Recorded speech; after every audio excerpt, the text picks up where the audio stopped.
recently there has been a very interesting case in Canada regarding anti-discrimination laws when a person called Jessica Yaniv, who is legally a woman but was born male, decided to sue a few beauty parlors and beauticians for refusing to provide genital wax to her. Now, this case started a very interesting discussion about two important things: what are grounds for discrimination, and how are we going to deal with the fact of gender non-conforming individuals where their biology, or at least elements of their biology, do not match how they are being classified by the law.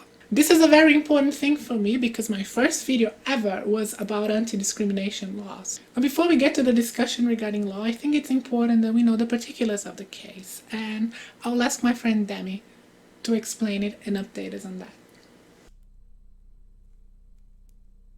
Recently, over the last week, it came to my attention that there was a trans activist, a trans woman, who, for the sake of this video and the sake of discussion, I am just going to refer to as Jessica Yaniv, and I'm going to she, her, pronoun, her, and we're going to go with that. The only reason I'm doing that, I don't believe this person's trans. I genuinely don't. I think this person is a sexual predator using the rights for trans people to prey on women. So she's done a number of lawsuits, and I believe some have been successful in suing a beauty salon or some kind of spa place for not waxing her testicles. So, like, I really can't even relate to this whole wanting to go get your testicles waxed. So, a text from Jessica Yaniv in which she's talking to minors about going into women's spaces, and she's talking about it really sexually. Like, she's fetishizing. Is that how you say that word? She's fetishizing women's spaces, talking about nastiness. And it's like, to kids as well. It's to kids. It's like, this is wrong on so many levels. To be doing that anyway is weird. If you have a fetish, fine. But also, like, these are just women doing their thing. You can't, like, peeping Toms, I'm sure they have a fetish, but that doesn't mean you can just express your fetish to people that are not consenting. It's so creepy. She tried to organize a underage topless pool party. It's weird. It's weird. Kids, like, do you know what's weird about it, okay? What's weird about it is that it's specifically a topless kids event.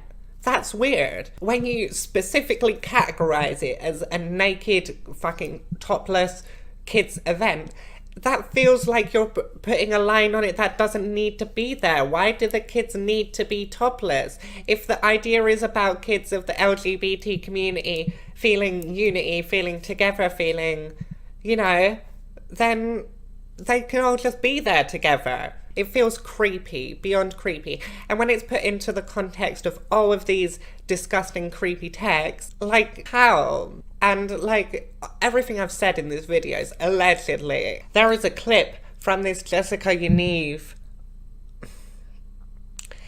and she says she thinks she can get pregnant. Can you get pregnant? Am I really answering this question on? Well, now hold on a second. I'm being told that you have a right to an abortion. Yeah. As far as I can tell, you cannot get pregnant. But I'm asking you, can you get pregnant? Technically, yes. I can, actually. Bitch, how? Bitch, where? Bitch, give me it. Where? I want the womb. What the fuck? You cannot get pregnant. If you are a trans woman, you cannot get pregnant. Do you have a solution to my problems? Is there a way that I can have a baby that you're not telling? So it's pretty clear that we are talking about a rather shady individual here. And this person's motivations to start these lawsuits is questionable. This is something also that was brought to my attention about the case in America where the gay couple sued the baker for refusing to make them a cake for their wedding, because they actually had opportunities and they knew that there were other bakers in their area that could supply them the cake.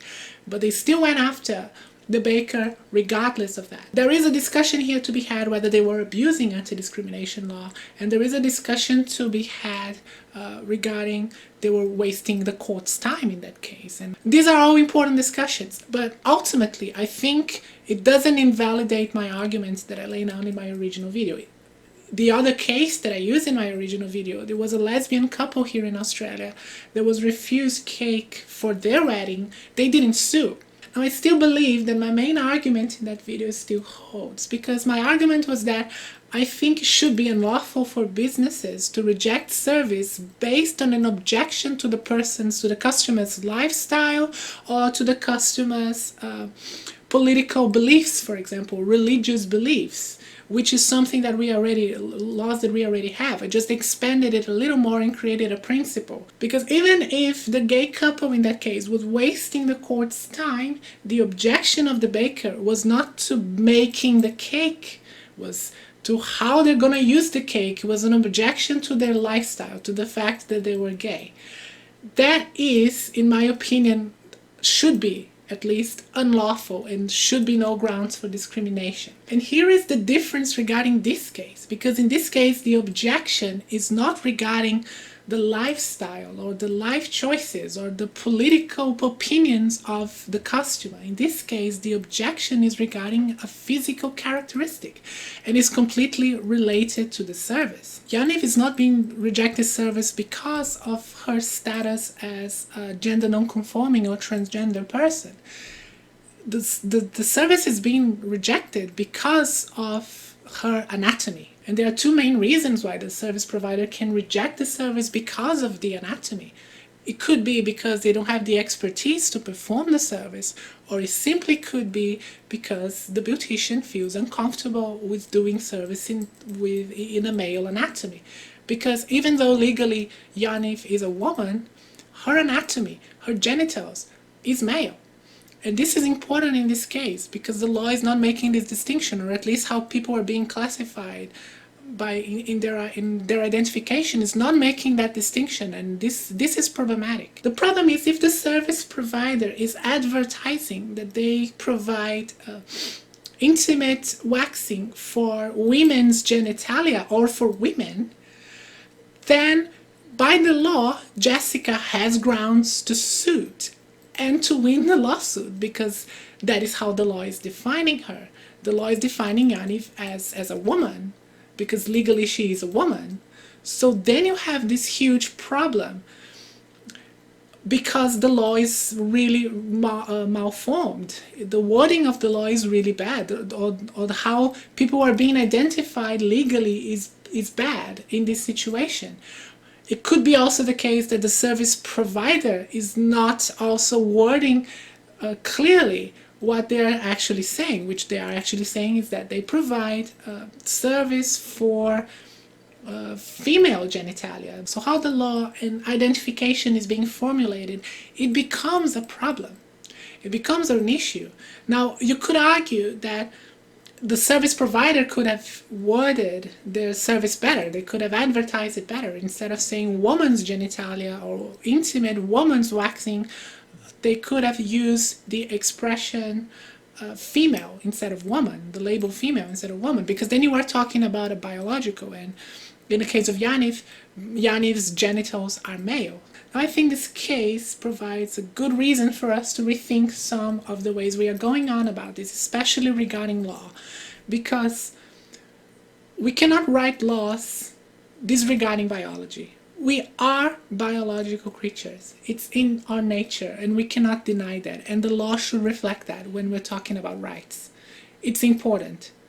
And just making it all subjective, making it all depending on how people understand these terms in a very subjective and personal way is very, very problematic. And it creates too many issues, a whole set of problems that could be simply avoided if we make a better way of classifying people legally. But another thing I hate about this is the fact that Jessica Yaniv is literally everything that every right-wing, fear-mongering religious person ever has been saying about trans women, like all rolled into one.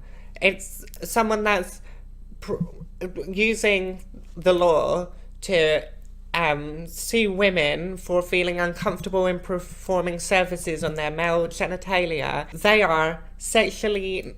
No, it's a fucking pedo. It's disgusting. Like, I don't care. I don't know why we have to tiptoe around it. I don't think it's a woman. I don't think it's, like, trans.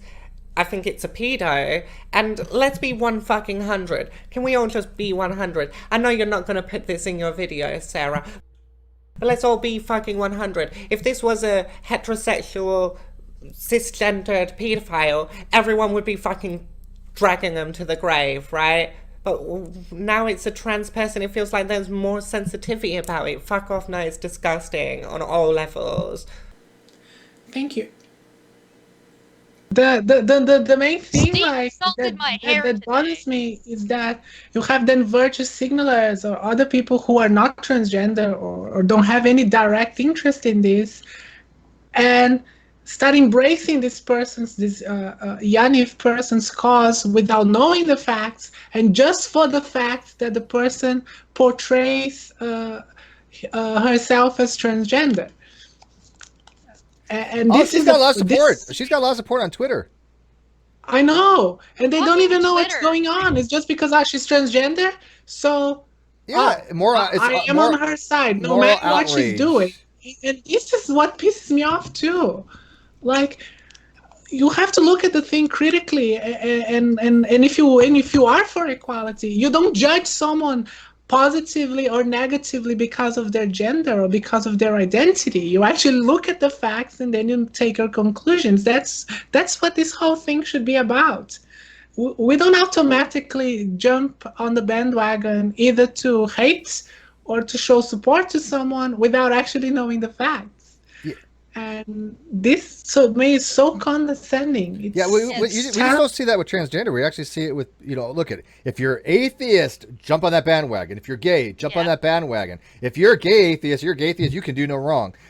There are people that I guarantee it, dozens of them, if not even maybe hundreds of people that will pick a side merely because of a litmus test of a simple thing is, oh, they're gay, I'm on their side. Oh, they're atheist, I'm on their side. Oh, they're theist, I'm on their side.